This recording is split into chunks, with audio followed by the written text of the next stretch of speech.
తెలుగు రాష్ట్రాల్లో 2 ఎపిసోడ్లు 2 సినీ రంగానికి చెందిన వారికి సంబంధించినవి. డ్రగ్స్, న్యూడ్ వీడియోస్, బ్లాక్మెయిల్, లైంగిక వేధింపులు, అమ్మాయిలతో న్యూడ్ చాటింగ్స్, ఫోన్లలోనే సెటిల్మెంట్స్, మర్డర్ అటెంప్ట్స్, బెదిరించడం. ఇలా ఒకటేంటి, లోకంలో ఉన్న ఇల్లీగల్ వ్యవహారమంతా ఈ 2 కేసుల చుట్టూనే తిరుగుతోంది. ఒకే స్టేజ్లో, ఒకే సమయంలో, ఒకే ఇండస్ట్రీకి సంబంధించిన వ్యక్తుల మధ్య నడిచిన బాగోతం ఇది. తవ్వే కొద్దీ చండాలమే, చూసే కొద్దీ కంపరమే, వినే కొద్దీ అసభ్య పదజాలమే. రోజుకో ట్విస్ట్, పూటకో ఆరోపణ. బాధితులెవరో బాధ్యులెవరో తేలకుండా తెమలకుండా సంచలనాలకు కేర్ ఆఫ్ గా మారాయి ఆ 2 కేసులు.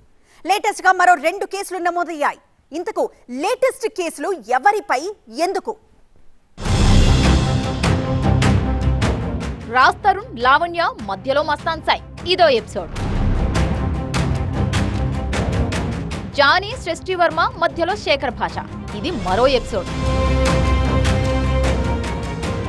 ఈ 2 ఎపిసోడ్లు 2 తెలుగు రాష్ట్రాల్లో సంచలనమైనవి. ఇప్పుడు ఈ 2 ఎపిసోడ్లకు రిలేటెడ్ గా ప్యారలల్ గా మరో ఎపిసోడ్ ఆఫ్లైన్ లో రన్ అవుతూ వస్తోంది. ఆ ఎపిసోడ్ విజయ్ శేఖర్ భాష. ఈ 2 ఎపిసోడ్లో శేఖర్ భాష కాళ్ళు, చేతులు, వేళ్లు దూర్చి గెలకడం స్టార్ట్ చేశాక విషయం పీక్ కు వెళ్ళింది.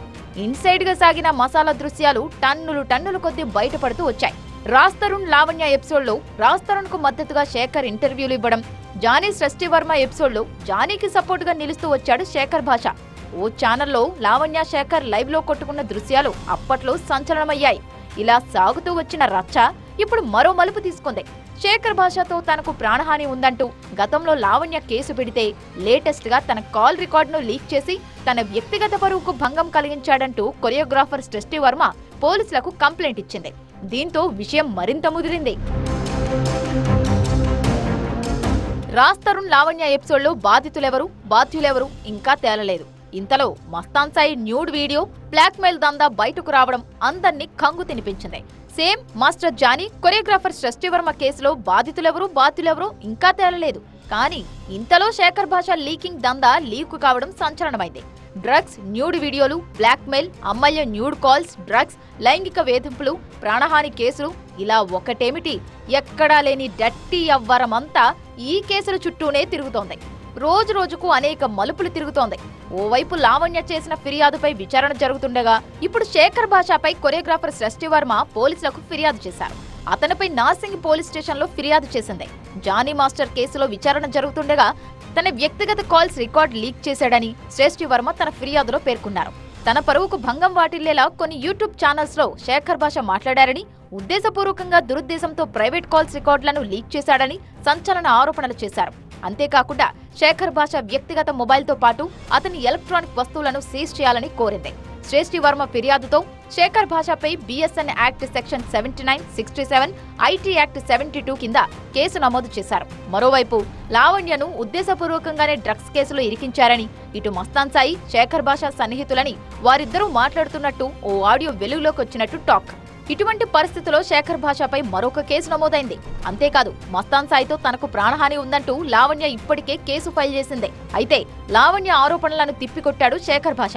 అసలు డ్రగ్స్ ఇచ్చి అమ్మాయిలను లావణ్య ట్రాప్ చేస్తోందని శేఖర్ భాష ప్రధాన ఆరోపణ. అంతేకాదు లావణ్యకు పోలీసుల సపోర్ట్ ఉందని, ఇంతవరకు పోలీసులు లావణ్యకు డ్రగ్స్ టెస్ట్ ఎందుకు చేయలేదని శేఖర్ భాష ప్రశ్నిస్తున్నాడు. అంతేకాదు లావణ్య నుంచే తనకు ప్రాణహాని ఉందని శేఖర్ భాష ఆరోపిస్తున్నాడు. ఈవిడ రెడ్ హ్యాండెడ్గా దొరికినప్పుడు డ్రగ్ టెస్ట్ చేయలేదు. ఎక్కడ? సికింద్రాబాద్లో. అంటే ఆవిడకి ఏదన్నా సపోర్ట్ దొరుకుతుందా పోలీస్ సిస్టంలో అని డౌట్ కూడా ఉంది. దానికి ఊతమిస్తున్న ఇదేంటంటే కొన్ని సాక్ష్యాలు బయట అవుతున్నాయి. ఒక పోలీస్ ఆఫీసర్తో ఆవిడ ఆయన హనీ ట్రాప్లోకి లాగుతూ చేస్తున్న కాలింగ్ ఇవన్నీ కూడా ఉన్నాయి. అలర్ట్ చేశాను, సార్ నాకు కవర్ కూడా కావాలి అని చెప్పాడు. కానీ మీరు తీసుకోండి సార్ అన్నారు. బట్ కవర్ కన్నా ముఖ్యంగా ఫస్ట్ ఆఫ్ ఆల్ ఇది ఉంది అని చెప్పి జనాలకు తెలియాలి. రేపు నాకు ఏదన్నా అయితే ఎవరు చేస్తారు? లావణ్య, చింటూ అండ్ లక్ష్మీ పడాల. ఇలా ఈ 2 కేసులు రోజుకో మలుపు తిరుగుతున్నాయి. ఎవరు ఎప్పుడు ఎవరిపై ఏ విధమైన ఆరోపణలు చేస్తారో అన్నట్టుగా మారిపోయింది సిచ్యువేషన్. అందరూ ఒకరికి మించి ఒకరు స్కెచ్లు వేస్తూ ఆపోజిట్ వ్యక్తిని ఎలా బద్నాం చేద్దామన్న ఉద్దేశంతోనే ఉన్నారన్న అభిప్రాయాలు వ్యక్తమవుతున్నాయి.